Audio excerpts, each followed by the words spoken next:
రాముడు కృష్ణుడు దేవుడు ఎన్నటికీ కారు. వాళ్ళు చేసిన కొన్ని కొన్ని మంచి పనులను దేవుళ్ళుగా ఆరాధిస్తున్నారు. అదే మాదిరిగా నా పాయింట్ ఆఫ్ వ్యూలో ఎన్టీఆర్ని దేవుడు అంటారు, రాజశేఖర దేవుడు అంటే కూడా దేవుడు అంటారు. వాళ్ళతో పాటు వీళ్ళు కూడా అంతే.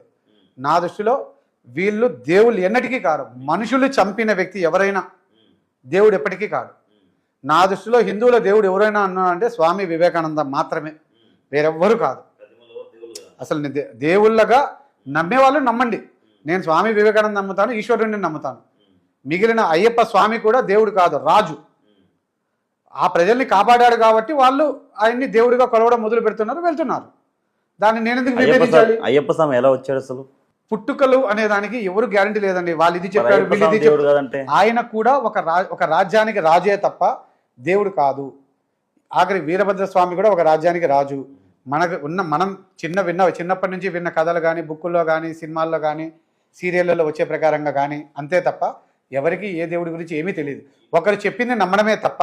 హిందూ ఉన్మాది అన్నారు కదా, మరి ఇప్పుడు మిమ్మల్ని అనవలసి వస్తాం ఈ మాట, మీరు ఇట్లా దేవుళ్ళు కాదంటుంటే వాళ్ళని. దేవుళ్ళు అంటే నిర్వచనం ఏంది అసలు? అయ్యప్ప స్వామి దేవుడు కాదని మీరు ఎలా అంటున్నా?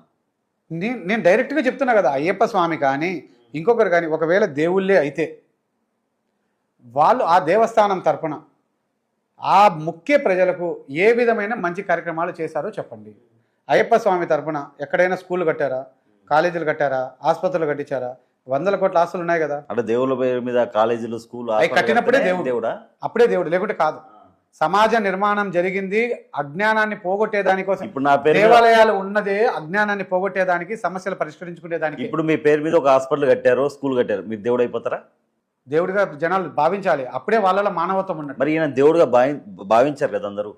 అయ్యప్ప అయినా కానీ, ఇప్పుడు ఇక్కడ ప్రజల్లో ఉన్నది అమాయకత్వం అంతే. ఇప్పుడు నా దృష్టిలో హిందువులలో దేవుడు అని అనుకున్నట్టయితే ఖచ్చితంగా సాయిబాబా, ఆయన పుట్టపర్తి సాయిబాబా అన్నాడు, ఆయన దేవుడు.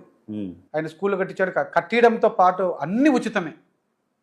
అట్లా చేసిన వాళ్ళు దేవుళ్ళు అవుతారు. కానీ ఇప్పుడు మన కళ్ళ ముందు ఎంతమంది స్వామీజీలు ఉన్నారు, వాళ్ళు ఎవరు దేవుళ్ళు కాదు, వాళ్ళు ఎవరు స్వామీజీలు కూడా కాదు, వాళ్ళందరూ కమర్షియల్ కార్పొరేట్ స్వాములు. మరి ఇప్పుడు అఘోర్ని ఎలా చూడొచ్చు?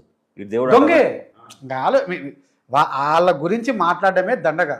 వాళ్ళు తీవ్రవాదులు.